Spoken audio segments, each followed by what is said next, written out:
Mai întâi alegem 5 țări. Una, Tango în Argentina. A doua, Taj Mahal în India.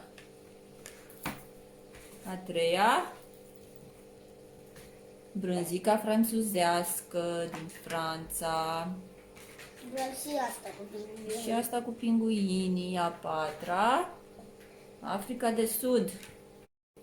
Și a cincea țară unde? Este muntele. Muntele. Ce munte? Muntele Fuji în Japonia. Hai, acum colorăm. Argentina. Argentina. Ce culori nu trebuie pentru Argentina? Albastru deschis Așa, și galben.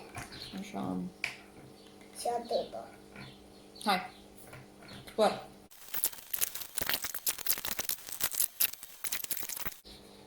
Gata, argentinică. Ce țară am făcut acum? Argentina. Argentina. Ia să vedem cum a ieșit. Super! Bravo!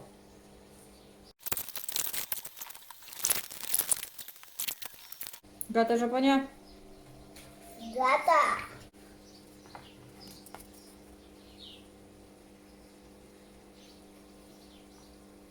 Hai, ce culori avem nevoie? India.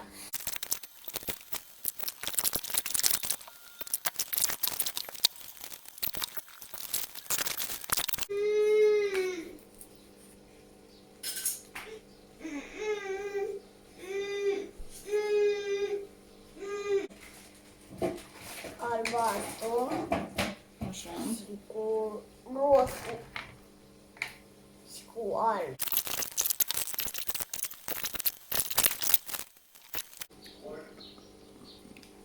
Foarte frumos. Ce țară am colorat aici? Franța. Franța. Bravo. Dăm- Și acum ce țară mai avem de colorat? Mami zis că ăsta arată ca un Y. Da. Seamănă cu un Y, doar că e culcat. Ce țară avem aici? De unde sunt? Din pinguini Unde am văzut pinguini? în Africa. Da, în Africa. În Africa de Sud. Sud. Bravo.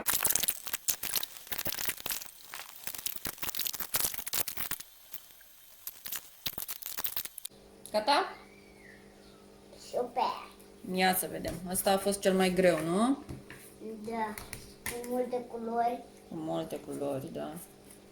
Asta l-am lipit. Da, a eu. ieșit foarte bine. Bravo! Și avem toate stegulețele.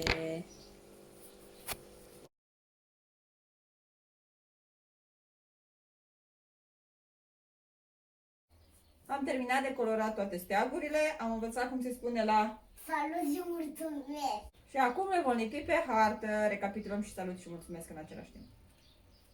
Hai, să începem! Începem.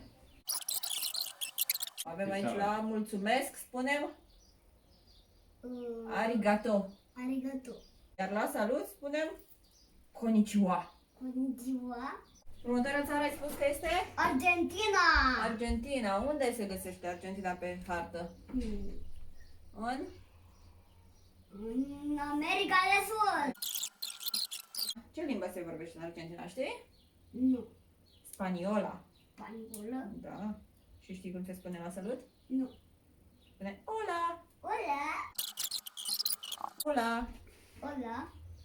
Lipim de steguleț, da? De.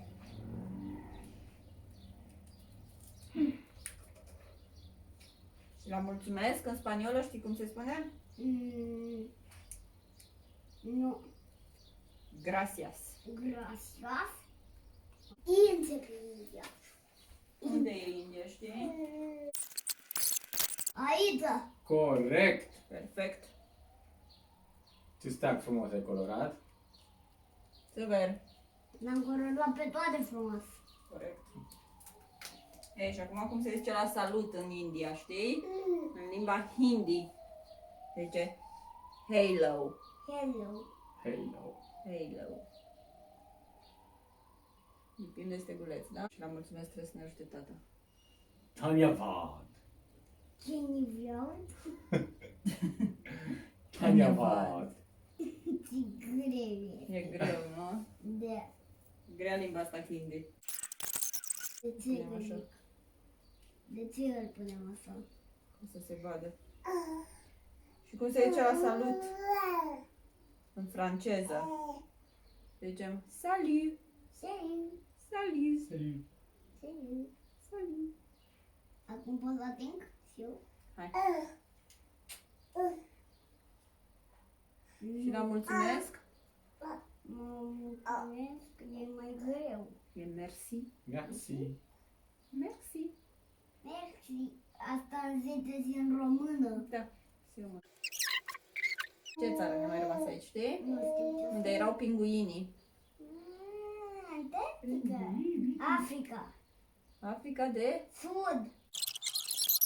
Cum se zice la salut? În Popa. africans. Hans. Afrikaans. Zice hallo, Hallo. hallo. Hallo. Care e fel de hello. Perfect. Ca în română? Ca un pic ca în engleză.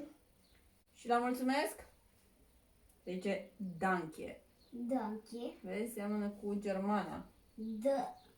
Danke. Ia uite ce hartă frumoasă ai făcut. Bravo! Da.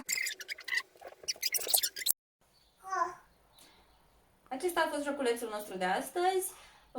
Din el am învățat, în primul rând, să lucrăm în echipă, apoi am învățat câteva țări de pe globul nostru, unele în care am fost și altele noi pe care am vrea să le descoperim. Și am învățat cum se spune la salut și mulțumesc în 5 limbi diferite, așa că acum știm să fim respectuoși oriunde am merge.